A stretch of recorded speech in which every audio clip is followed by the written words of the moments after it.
Nothing could harm him. Bullets, mortar, and cannonballs bounced off Vainqueur's thick hoard armor, as the dragon tore down the island's walled fortifications. None could stand before the power of a true hoard. "I am the gold that haunts your lead," the dragon boasted loudly, as he pushed a watchtower down, stones crashing on the shores and crushing the tiny doppelgangers manning it. Behind him, minion ships landed on the beach, singing Vainqueur's name while his success emboldened the dragons in the skies. Imperial authority, healing mantle, master of silence, and Pontifex Maximus activated. Your ring of the dragon or pharaoh cast protection from elements. The dragon's very presence turned even the tiniest kobold into a self-regenerating killing machine and infused their weapons with holy energies. While the volleys of artillery slowed down their advance, they kept walking forward, tearing down any fairy thrall unlucky enough to get in the way. Vainqueur landed on the ground and led the charge, shielding his troops with his body as he tore down the artillery, for a true dragon led from the front. A pack of 4 large fairy hounds emerged from behind the murals to assault the Wyrm and stop his rampage. Unfazed, Vainqueur welcomed them with swift punches, tearing a beast in half with each strike. You inflicted super effective damage to Fairy Hound. The armor's claws had been reinforced with silver, cold iron, and star metal, second-rate, unshiny metals, but alloys which the fairies feared more than gold. Even better, with every kill, the monsters dropped an item. A golden statue, a gem, a sword. Hoard armor improved your chances of item drops. Combined with crowd's favorite, Vainqueur would get richer with every victim he claimed. "I am the shining heart of the universe," he roared after demolishing the hound pack, drunk on his greed. The greatest financial wizard in the world. These were novel boasts, unknown to dragonkind, but they suited the visionary emperor well. Within seconds, Vainqueur carved a sizable hole in the defensive fortifications, having single-handedly removed most of the defensive artillery. Without suppressing fire, the fairies' thralls could no longer prevent most of Vainqueur's fleet from making landfall. Mimic and bone ships crashed onto the shores, pouring out minions. Corpse-selling Jules led an undead cohort by bolstering them with spells, while Untasty Allison and Tinfoil Rollo led a second force. The ghoul waved his hand and unleashed a pulse of necromantic energy, raising fairy beasts as undead hounds without touching them. The golem simply charged towards the fortifications, smashed through them, and kept going, and Untasty Allison healed kobolds back to full health, and summoned creatures of solid stone to assist. Above, Manling Victor cast down thunderbolts on the fairies' remaining aerial forces, surrounded by battling Charlene's vampires and fiends from Happyland. It quickly became clear that the battle's tide was changing, and not in the fairies' favor. So, with the walls destroyed, monstrous reinforcements emerged from the fairies' forests beyond the fortifications. A battalion of one-eyed ogres, doppelgangers, and animated trees arrived to swarm the VNV ground forces. Much to Vainqueur's annoyances, the tiny doppelgangers all carried copies of Mott's bottle. They opened them upon sighting dragons, sucking air within them. Murmurin's emperor immediately activated his spell purge, remembering his last confrontation with battling Lavere. You avoided being caught in bottle of dragon binding. Several of Vainqueur's kindred didn't share his iron wool and anti-sorcery defenses, their massive bodies sucked into the tiny jars, the others pulled back, although more in surprise than fear. No bottle can hold a dragon. Vainqueur shouted to encourage them, before unleashing his mighty breath at the doppelgangers to release his brethren. Giants and animated trees attempted to flank and interrupt him, but his minions came to Vainqueur's defense, swarming the bigger monsters with sheer numbers. Charisma check successful. The dragon's bravado inspired his kindred, who backed him up with an aerial bombardment. Within seconds, a rain of fire, lightning, acid, and other elements ravaged the thralls' reinforcements, forcing them to run for their lives back inland. Unfortunately, the doppelgangers with the bottles managed to escape, prioritizing their cruel captures over winning the battle. At the same time, a terrible noise echoed as the storm battered the shores. A dozen long, metal arrows descended from above. Wind spears. Minions, behind me! Vainqueur ordered as he and fellow WIRMs shot down a few of the projectiles, but not enough. They rained down onto the entire battlefield, unleashing mighty blasts of winds turning hard stone to paste.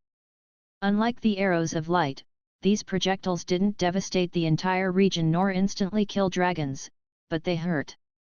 They fell at random everywhere on the ground, with no regard for friendly fire, hitting dragons and giants alike. The detonations shredded kobolds into bloody puddles, tore animated trees apart, and caused a few dragons to break a wing and make an emergency landing. For a minute, Vainqueur's entire world was reduced to explosions, kobolds and ghouls hiding behind or below his mighty body.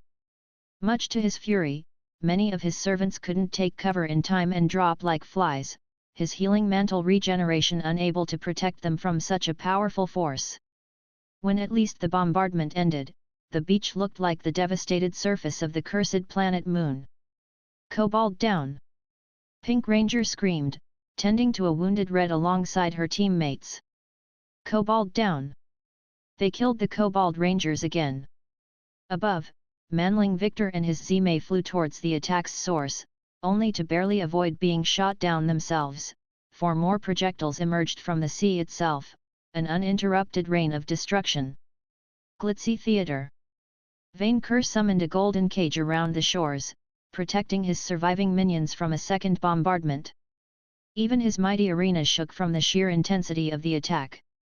Unfortunately, the dragon couldn't activate his more destructive abilities without risking friendly fire. Manling Victor, do the thing! I'm trying, his doer of the thing shouted back, Gorinik furiously trying to keep his rider alive by making circles in the skies and dodging the wind spears. Suddenly, the assault ended as abruptly as it began, an explosion erupting below the water. A swarm of shark beastkin gathered around the source of the attack, while a dark shape started to emerge, a familiar face led the amphibious reinforcements. Heja! Manling Victor shouted from above, Vainqueur's sharp hearing picking it up over the battle's noise. Vic, you son of mammal! The shark man raised a spear, surfing on a wave. You can't sink an island without me. Mighty tentacles raised a captive monster above the sea's waves, Vainqueur finally seeing the attacker. A dolphin. A giant, black metal dolphin with an iron tower for a back fin. The creatures had tiny metal legs, a fanged, eyeless metal mouth, and holes all over its body. The creature holding the metal dolphin captive half emerged from the waters, an entity almost as big as Vainqueur himself. The beast appeared to be some sort of giant centaur, with the upper half of a deformed green, fish-like beastkin, and the bottom half of a kraken. Its terrifying visage inspired dread in the minions ashore, although Vainqueur's presence calmed them. Charisma check successful. Madness negated.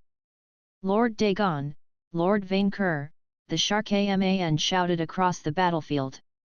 Lord Vainqueur, this is Lord Dagon, first spawn of the Moon Man.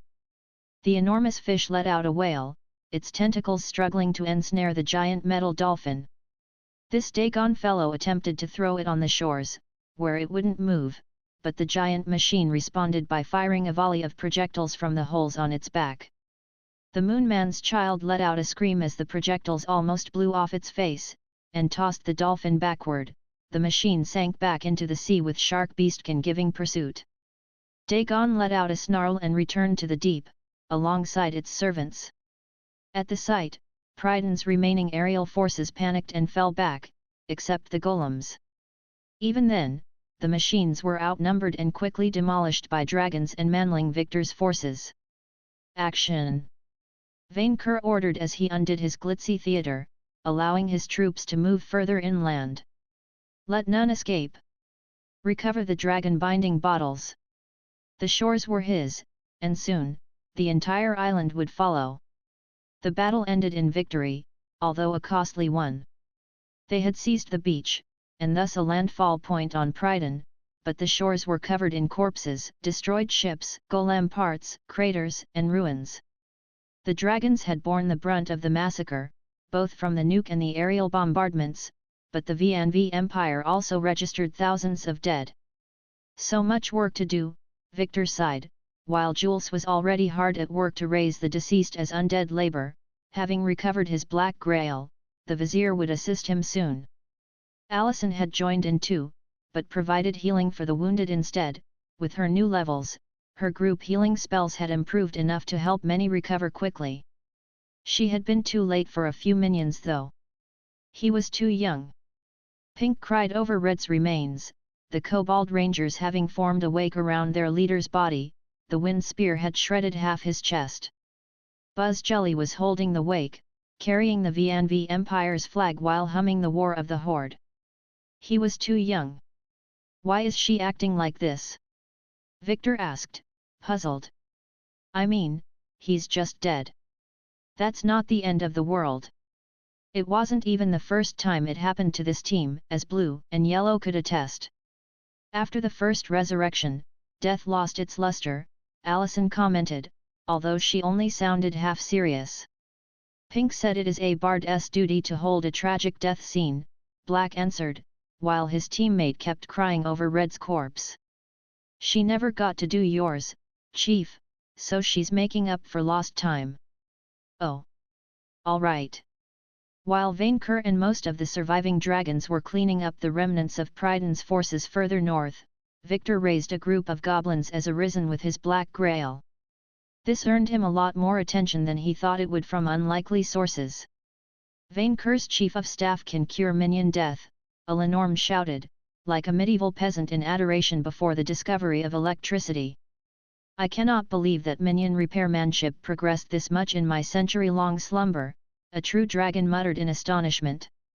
What about lead poisoning, minion of Vainqueur? Have they found the cure? Somewhat, the vizier replied, the dragons whispering to each other, to ponder this wondrous discovery. Victor dared not tell them about the transmute gold to lead spell. What about the dragon birth defect? Can it be undone?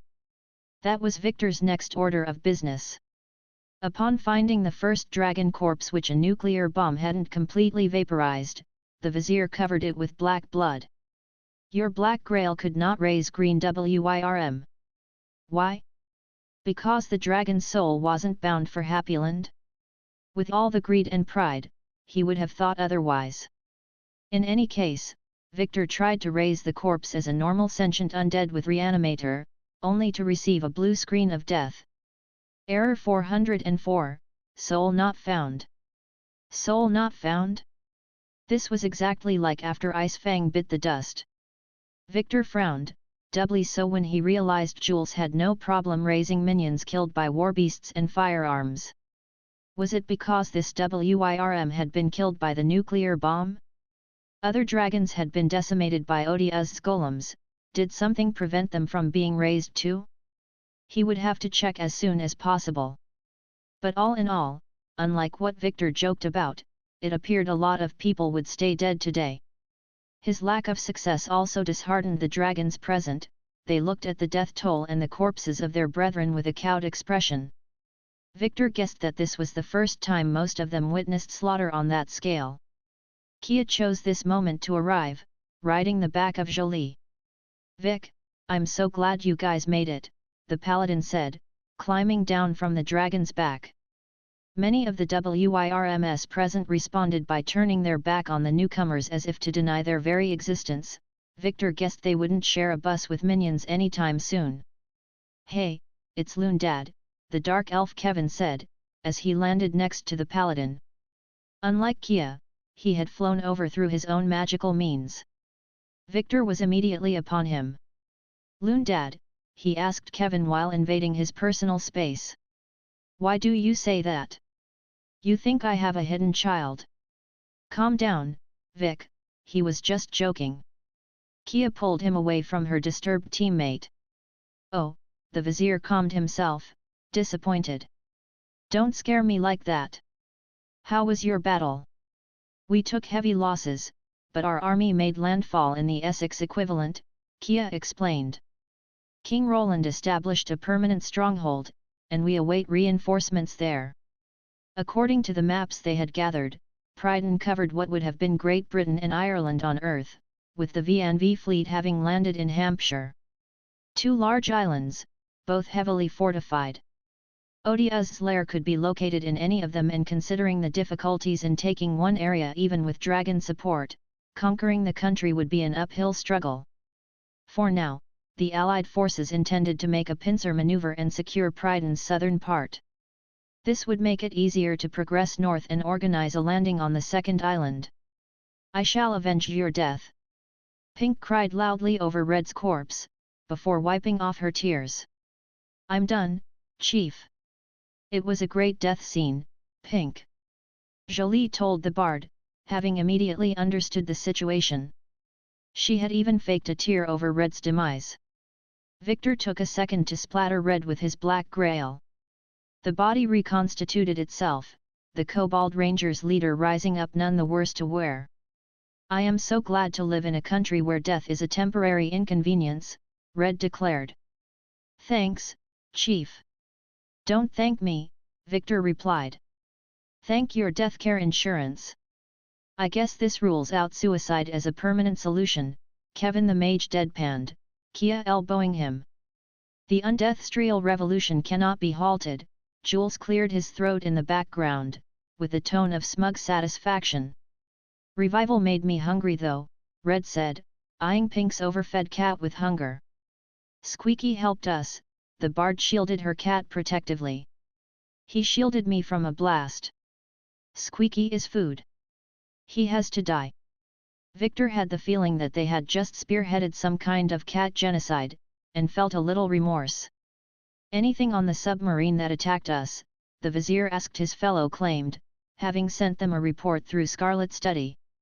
"Hage's amphibious force gave pursuit, but had to order a retreat after being ambushed by nautical warbeasts.